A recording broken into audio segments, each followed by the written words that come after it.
Hello, hello, and welcome back to another episode of our talk show, Love It to Shove It.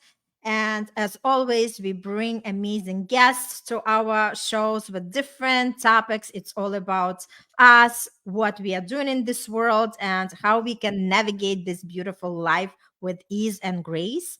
And it's me, Irina Portnova, here with my co-host Bruno Gill. And today we have our guest, Elizabeth Carney. Elizabeth, thanks so much for coming in. Can you just tell a little bit about yourself and what you're doing in this beautiful world? Okay, thank you. And, delighted to be here. Thank you for having me. I am a master coach and the author of Totally Real, a blueprint to reboot your life. I currently live in Italy and I offer coaching one-to-one or in group sessions. And typically the people I work with are women in their 50s who've gone through a life-changing event such as um, a divorce or a I've lost you, divorce or job loss or an empty nest. Mm-hmm. Yeah, so somebody who is going through the transition, right, Elizabeth? Yeah, absolutely. The transition, which basically, people who have had it all and lost it all, who are Mm-hmm. then sitting there asking themselves things like, who am I now? What's my purpose Mm-hmm. now?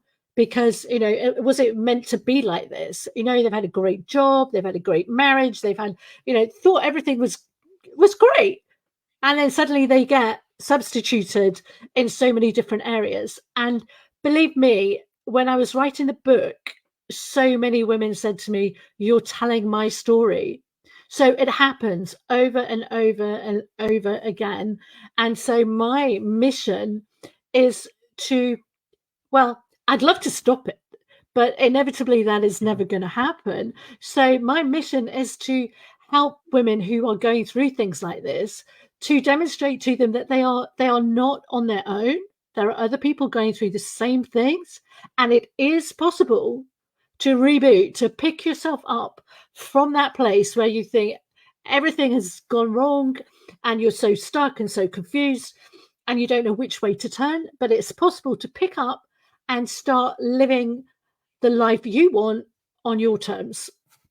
Oh my God, this is so beautiful. I love it. It just, like see the light at the end of the tunnel. And it's so important, Elizabeth, when we all come out and share the naked truth, as I say, because a lot of times people think that something is wrong with them because our reality is people are not really sharing what's going on in their lives because they feel ashamed, they feel guilty, they feel like, everybody else got it, but I'm the only one that kind of can't put it all together. So it's so important to just come out and speak the truth that we are all going through the same things one way or another.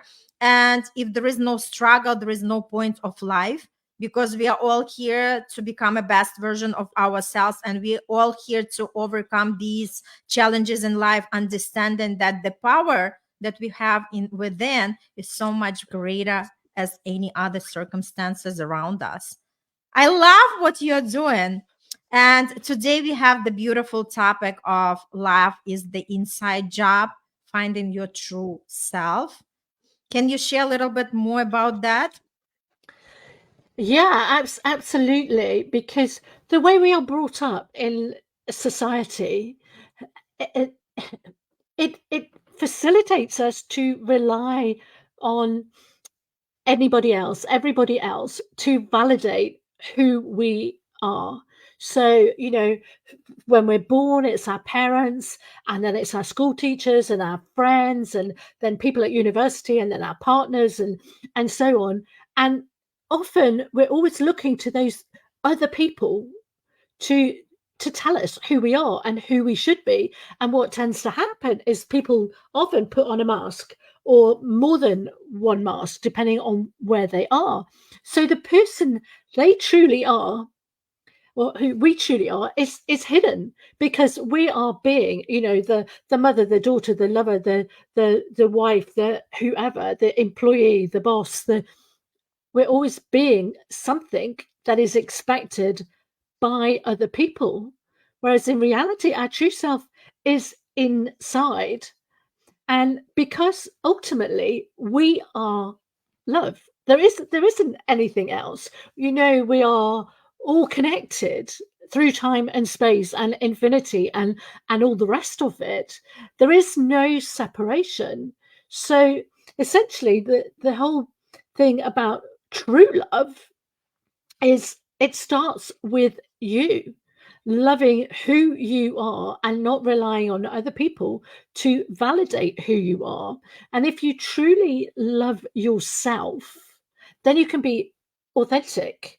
You don't need the masks. It's much easier to communicate, it's much easier to set boundaries. But unfortunately, most people are living in some state of lack or a perceived lack. So there is a lack of perceived love because they rely on other people to validate them, always thinking they want something else.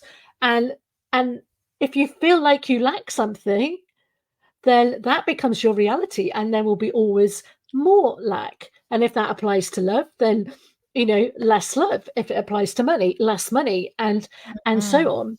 So this whole thing about love, it's understanding that it starts with you. Your thoughts create your reality, and whatever you say I am in front of, then you are owning that. So if you say I'm poor, I'm sick, then that is what you will get more of. So if you're telling yourself I'm not worthy, I'm not lovable, I am not whatever, then you are right. It's so true. Whether you think you can or whether you think you can't, you are right. And the same with whatever you're telling yourself you are. So it's very important to flip that switch and to truly love yourself. But there's some tips about this, because there are things that you don't think of. Things like thinking about, like, let's talk about work. They say that if you love what you do and do what you love, then you never do it in your life. The problem is most people who are going to work and working for somebody else are actually in resentment. They resent them. Get up in the morning and drive 50 miles to work and work 8 hours and then drive home and then look after the family to earn the money to keep food on the table and a roof over their heads. And there is a level of resentment about that because they have no freedom. And of course, whilst you're in resentment, also that leads to lack, and that whole thing of, this is what it's all about. And clearly it's not love, is it? Oh my God, I just love what you shared. Bruno, would you like to add something? Because otherwise, like I have so much to say. No, absolutely. I mean, well, first of all, thank you, Elizabeth, for being here, and hello to everybody who's watching this.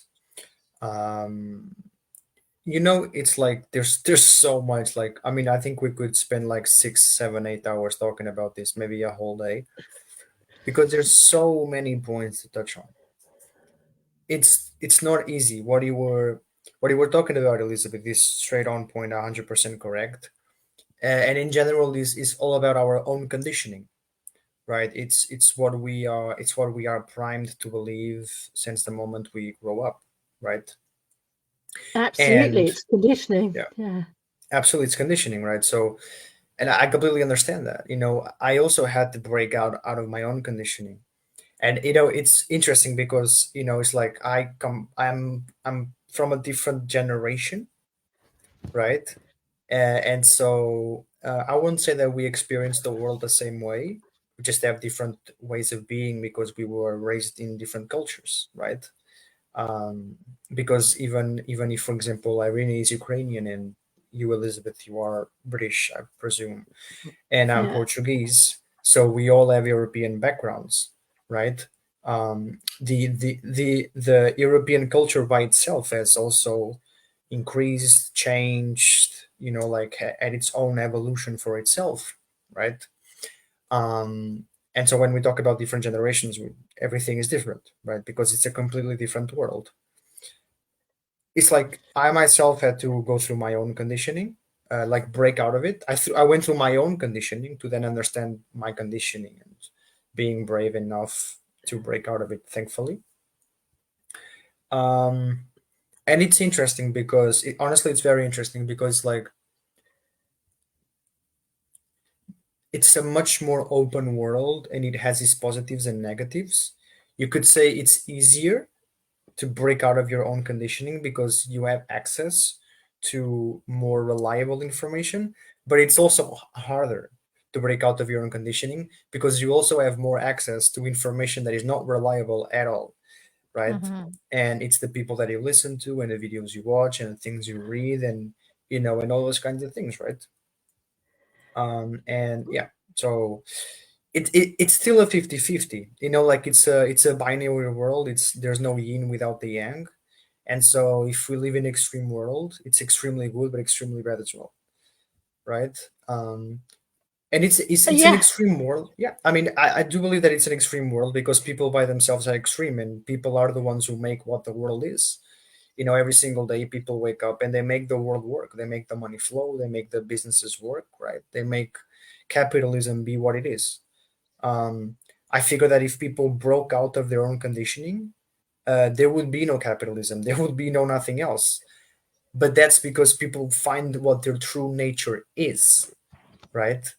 And so even these systems, they benefit, they profit from people not knowing what they are and not Mm-hmm. knowing what they are, not knowing who they are, not knowing where they want to be. I'm just going to play my part in society and hopefully it works, right? And it clearly doesn't.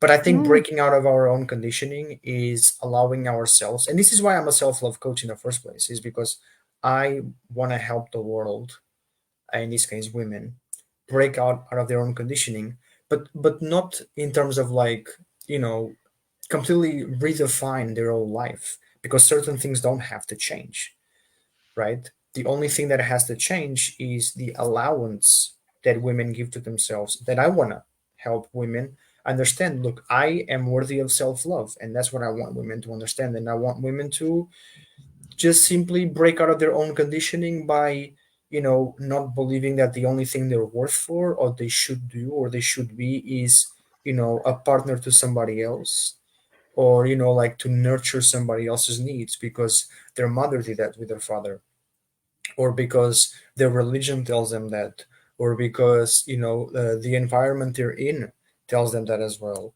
right? No matter how old or new, it doesn't matter, right? I really that's really what it is, right? So it's really all about conditioning, but yeah, it's There is, yeah, interesting. so much about conditioning. But I would say to you, it's different, but it's the same. And Uh-huh. the world over, everybody's conditioned.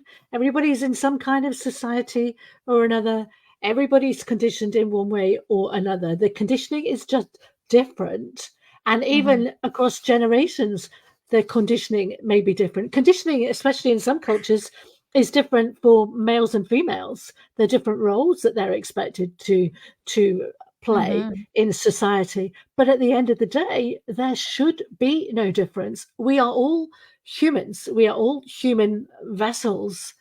And ultimately, we are all love. And if you actually subscribe to that infinite potential of love, and we are all love and we are all connected, then the sooner that everybody is able to come back to love, and that starts with loving yourself, the sooner, in my view, there is more love in the entire world.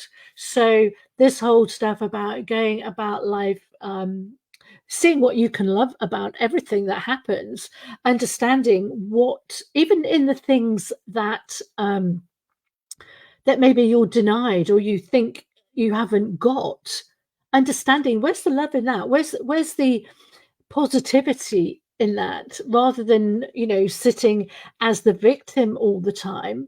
If we flip everything to a position of how can I look at this from the side of love, you know, what is good in this situation for me, then we naturally will move closer to this understanding who we are, to love ourselves. And the more we love ourselves, the more we are able to share and receive, because receiving is a huge part of this. It's not just about giving love, it's the ability to receive.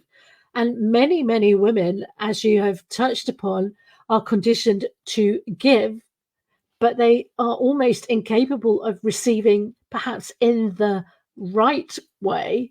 So being able to receive love as well is crucial, and that also starts inside, and the being worthy. And I love myself, but I love myself, it's not just about getting your nails and your hair done and buying nice clothes and everything. There is a huge amount more to it. It's respect, it's boundaries, and it's understanding the whole concept of what actually is love. And when this actually sinks in, that it starts with each and every individual, because we are all responsible for our own choices, whatever it is. You know, we choose to feel unworthy. It doesn't matter what condition or what experience you have, you can always make the choice in every situation. You can make a choice to wallow in it or to move. And I know that is very, very difficult for many people to accept and understand, that when they feel powerless in situations. But I would argue that even in the worst of situations, there are still choices to be made. You still wake up, you're still alive, therefore you exist and you have further opportunity. I love it what you shared, Elizabeth, because, you know, like when we start looking at things differently, the things are really changing for ourselves, right? Because everybody is experiencing the reality the way what they see through the lens of their own perception. And we all can up level, right? When we were talking about the conditioning, what comes to me on my mind was just the programs that we are all running from, right?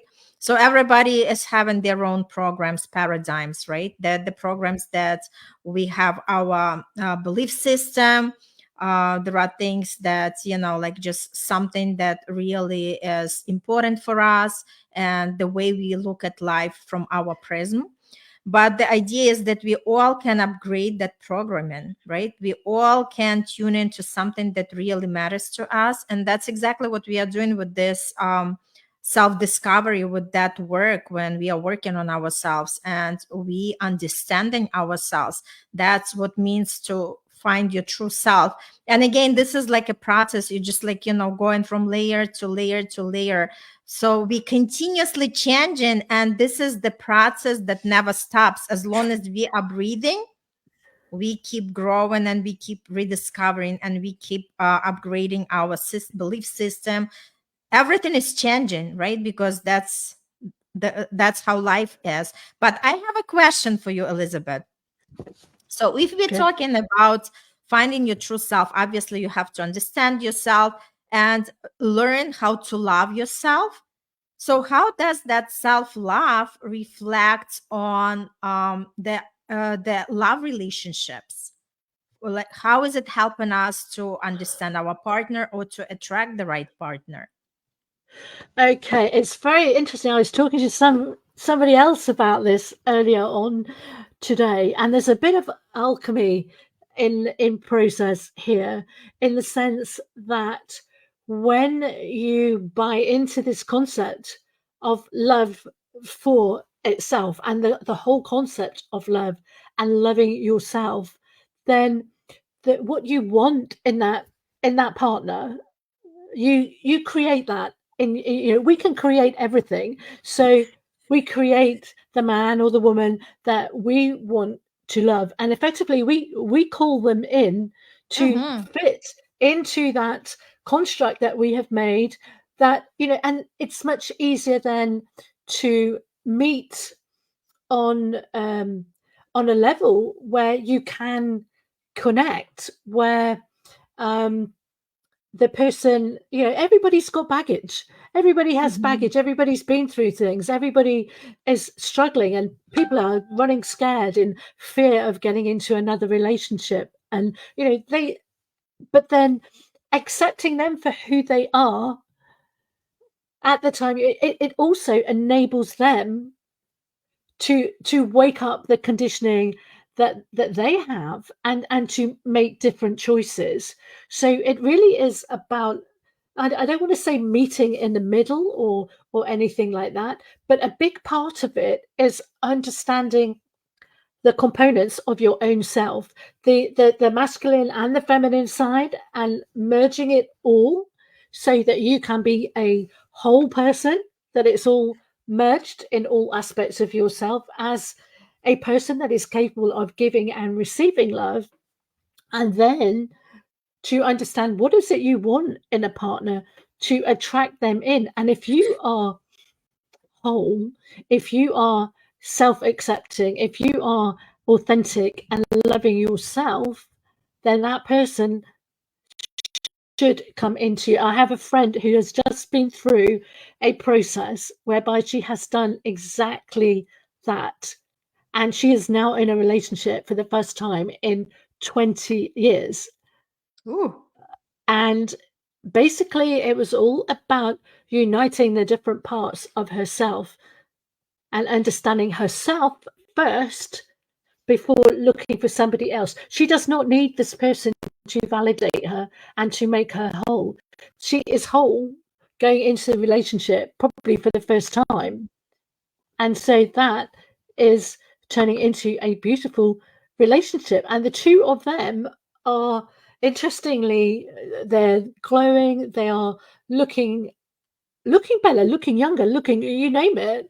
There is so much happening there as love is just literally, it cannot help but expand.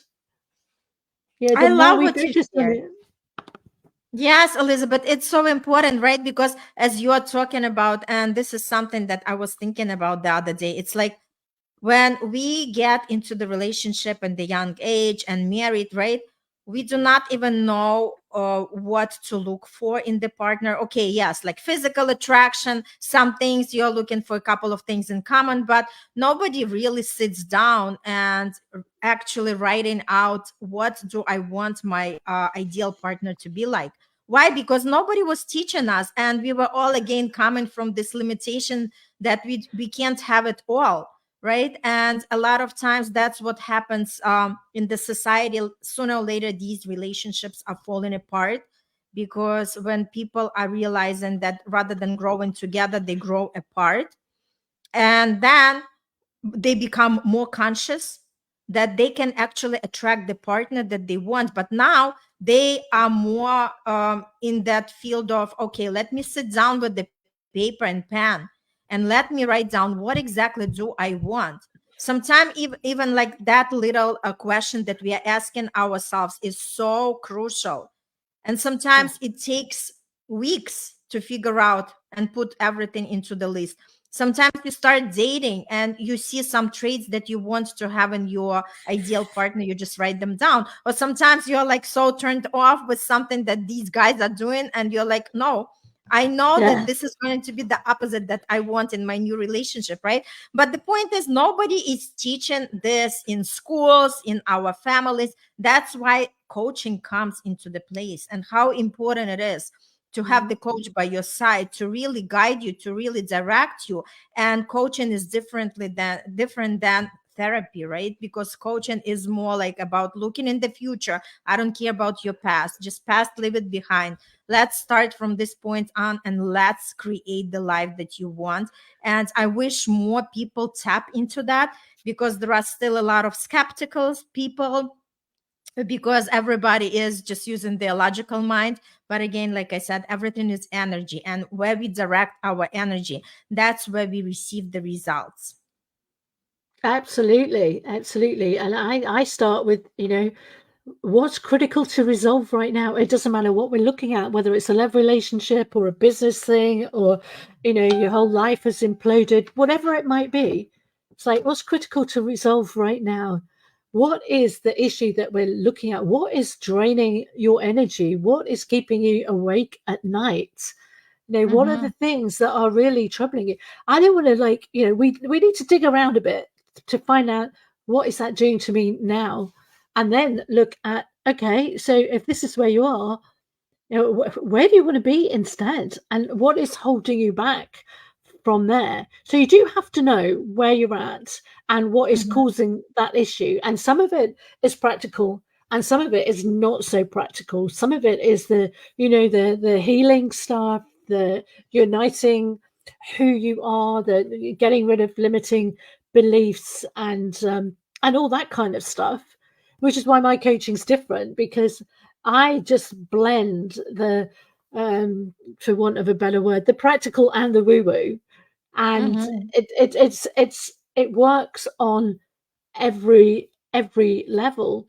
But the biggest issue I see with many people is they go about, and whether it's a relationship or whatever it might be, and it's like something's gone wrong, and so they want to fix it, and they'll grasp at the first thing that looks obvious to them, and they'll go off and perhaps jump straight into another unsuitable relationship and wonder why that one doesn't work. Why doesn't it work? Because they haven't solved it. They haven't gone into that relationship knowing where they've come from, knowing what was wrong in the first place. And I don't mean to put any wrong in relationships or things like this. It's like, and I don't really want to say problem, but that's what I'm talking about. What's the challenge? And that could be internal, external, but mainly it's about knowing more about yourself and how you contributed to that in the context of a relationship. So, who has, or what has caused you to be like this? And what most people do is they go and listen to their mate down the pub or their best friend forever, and they said, well, this is what I did in that situation. So people go off and do the same thing. But hang on, this is about you, not about your mate down the pub. Your life is different. Your life is not their life. Your problem's not their problem. Your relationship is not their relationship. Everybody's, and this is the thing that many people don't also appreciate, that it's every single person. As much as we are all connected, we are all unique. We all have our own being, our own, we're in this earthly body, but it goes beyond that. And the relationship, it's not about what somebody looks like or what they do or how much money they have. It's really about, you can look past all of that if it starts with what's coming from their heart. Who are they? Are they healed? Are they whole? And then perhaps you've got a chance of going somewhere together. So true. Yeah, Bruno, do you have anything to add? Yeah, I mean, I have a lot of things. I really like what you're saying, Elizabeth. And to add to what you're saying, it's like it's interesting. Like, if there is one thing that people are good at, is at sabotaging themselves. Yeah, absolutely. They're very good. Like, people are incredibly good at sabotaging themselves. It's one of the reasons why a lot of people take an easy way out of a situation is because people's life is already there. It's already hard, right? If people want to feel brave, they don't want to leave their job that is super hard and takes most out of their life. They don't want to leave their job to do something hard again. They want to leave their job and they want to feel like they are progressing in life. So now they're going to leave the job, they're going to go to the pub, they're going to go to a bar, they're going to go to a restaurant, right? And they leave their hell. Now it's time to leave their heaven. It's time to leave the right. And it's what a lot of people do. A lot of people, they escape the trying to find their true self, because finding your true self is not easy. It's hard. But people's life is already hard, so they feel forced to do what's hard so they can even have a life in the first place. When they leave their job, they want to do something that it's easy, right? And it comes down to a lot of it being um wanting the feeling of it. Like people are in love with the idea of it, not actually it, right? Yeah, it People takes are it in love. takes it Yeah. takes hard work. It takes hard work Yeah. and some self, observation and some self truths. And ugly. Some of them are very ugly, and people don't want to face them. They want a happy life. They want that instant gratification. They want to feel Mhm. loved. But the way they perceive how that happens, Mhm. it's not how it really happens. And sometimes it takes a long time to actually get to that point and realize that that's how it is. Right, absolutely. I figure that like people want to have everything at the same time. It's like for example, like they want to stay out late, but they also don't want to be tired.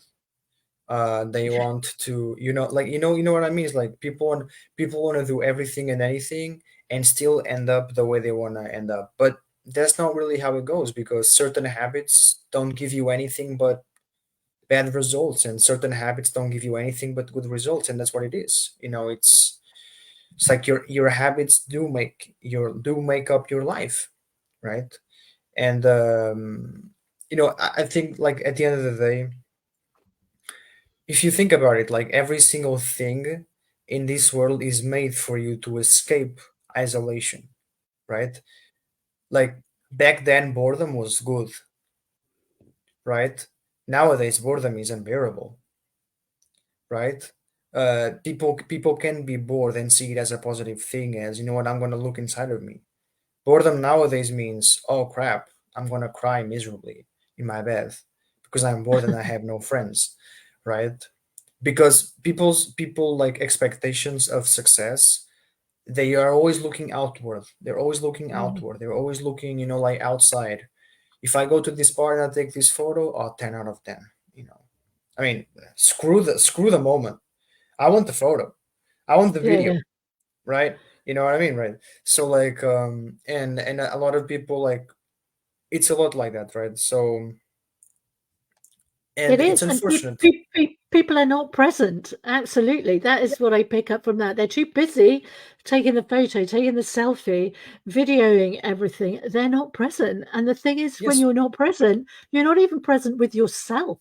And if you can't be right, present with yourself, how can you exactly. know who you truly are and love yourself?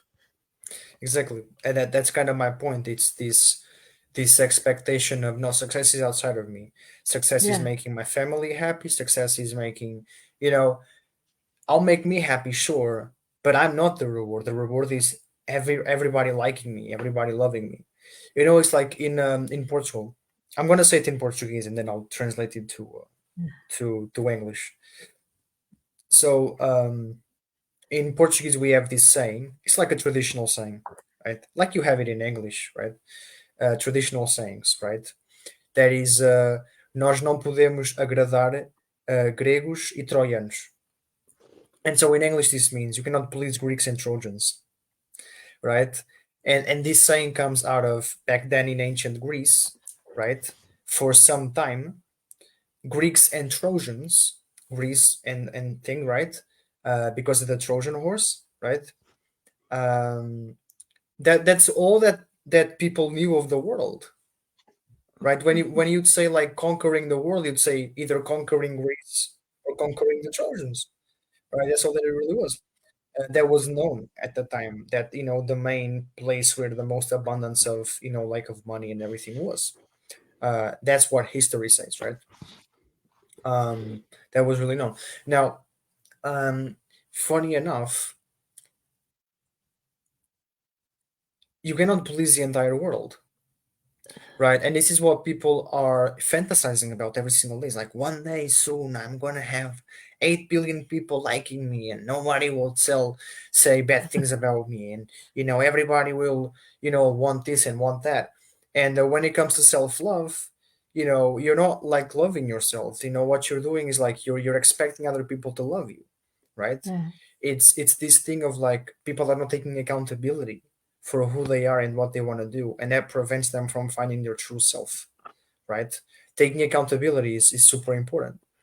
because if you're always blaming people and blaming things and blaming the weather and blaming your dog and blaming your family and all these kinds of things, it just makes it harder for you to truly, because when we find our true selves, we're empowered, but we cannot feel empowered if we're always giving our power away. Mm-hmm. And this is that thing about the conditioning again, right? People are Yeah. conditioned to give their power away, especially when we talk about women. All women know how to do is give their power away. That's all that it is, right? They have to like me, they have to love me, I have to wear this certain dress for people to like me and look at me, I have to put this makeup and make a whole identity in my face, because I mean unfortunately that's all people really care about, right? So it's always people liking this, people seeing it this way, people like being with me because I do this and I talk that way and so on and so on, and people completely forget that they're not being themselves, they're being what people want them to be, right? And so that is not your true self. Oh no, um the makeup and the pouting and the selfies and all that. That is not your true self. That is yeah, not loving yourself either. It looks, superficially on the surface, all these girls with the eyebrows and the eyelashes and the yeah, lips and the fillers and and the the boob nails. jobs and everything and the nails. It's like it looks like they're loving themselves. It's not. It's just totally superficial. It's and that is creating not just a mask, but like a whole set of body armor to hide Mhm. who they really are.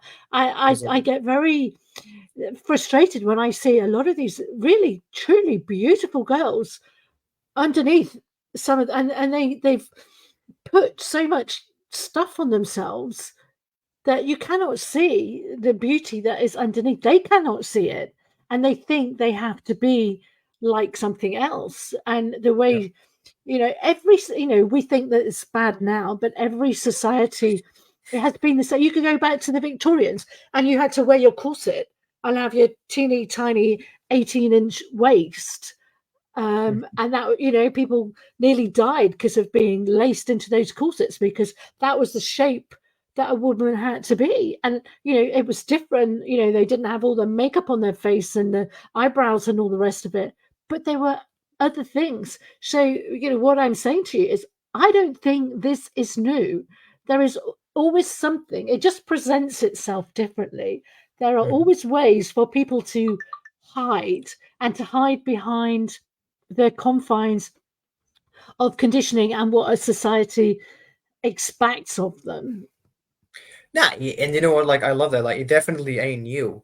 It's. I mean, for the example you gave, which is irrelevant and obviously good, great example. It's less aggressive because people now, women now are not forced to do that. They're not forced to wear that. They can wear if they want to, but they don't have to truly wear that, right? But it's not so aggressive physically, and this is the things that, like, generations are, when with the generation shifting, right? It also shifted what side of you gets more damaged, right? And so before it was much more physical than mental. Nowadays, with social media, comments, the way you're perceived, reputations and everything, right?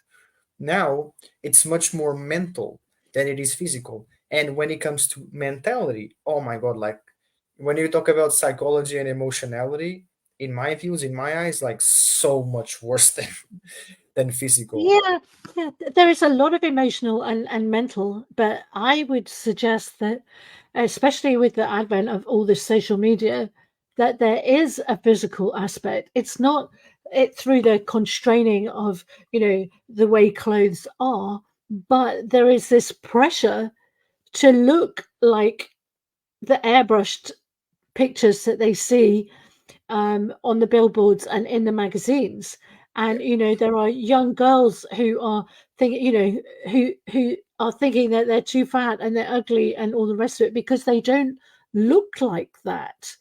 And so they end up starving themselves or having boob jobs or putting in these fillers and all the rest of it. So whilst it's not um physical in the same way, I would argue there is still a physical element to it. No, there's definitely a physical element to it because you're decorating your body, Yeah, right? And and that's the thing is like again, like it always ends up bringing women um back to my worth comes from how I look in my appearance, yeah. right? And that is not true because that's not the answer. I don't think that. I mean, this coming from a man perspective will either get me bashed or will get me loved, right?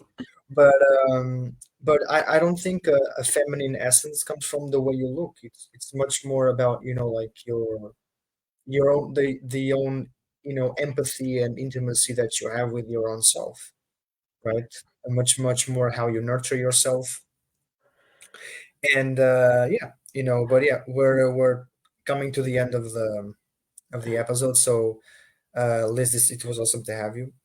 Tell us a little bit more how people can connect with you, where people should go.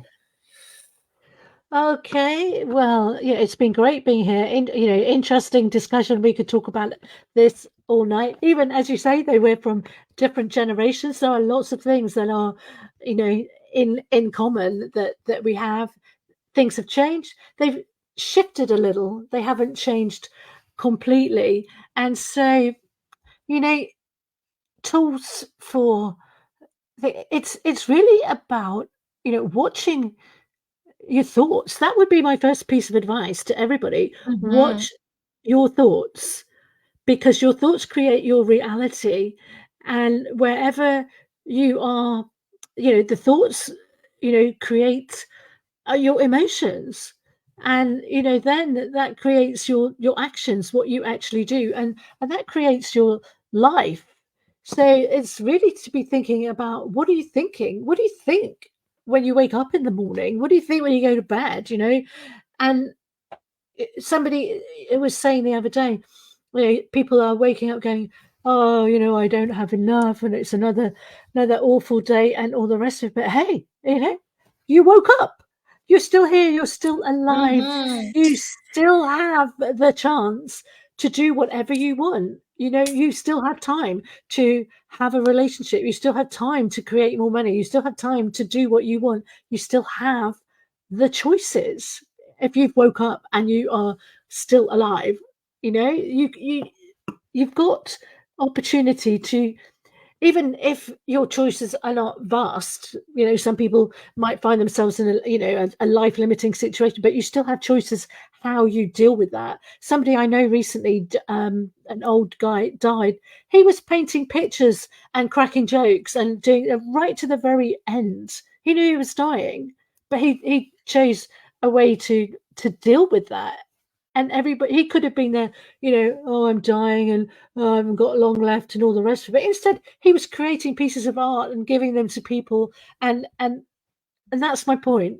He knew, even in the last couple of weeks, that he wasn't going to be here long, but he didn't wallow in it. He carried on, and there's no excuse for people to not understand that they always have choices, and that it is never too late. And essentially, love is what lights up and powers the world, but you have to know how to switch it on, and it starts with switching on to what is inside of you. And if you can light up the inside of you, you've got far more chance of lighting up people around you and lighting up the world. So yeah, you asked me how people can get in touch with me. You can email me at liz@elizabethcarney.co.uk. Go on my social pages, Liz Carney, or my business page, Elizabeth Carney. You want to book a call, the links are on there. No obligation clarity call to look at, where you're at, where you might want to be, if I can possibly help in some way. So I thank love you. it. Yes, thank you so much for being here with us. And we also posted all the links. So whoever is watching this episode, they will have the way to connect with you. And I just wanted to say that it was a privilege and a pleasure to be with you here today, Elizabeth. And also just to say that we are also running the event. It's called Experience Love Again After the Divorce. And I just want to invite everybody who's tuning in right now. This is a great time. This is the masterclass, and please join us. This is the link, and it's also in the comments. It's not only for divorced people, it's for everybody who wants to understand how to do the self-love, how to love your partner, how to deepen that connection together, and have the tools and have the free gifts from each speaker. So tune in and join us. It's beautiful. And Liz, thank you so much. We are so grateful for you to join us and come for any future episodes. All right. All the best. Thank Bye. you. My pleasure. Bye. Bye.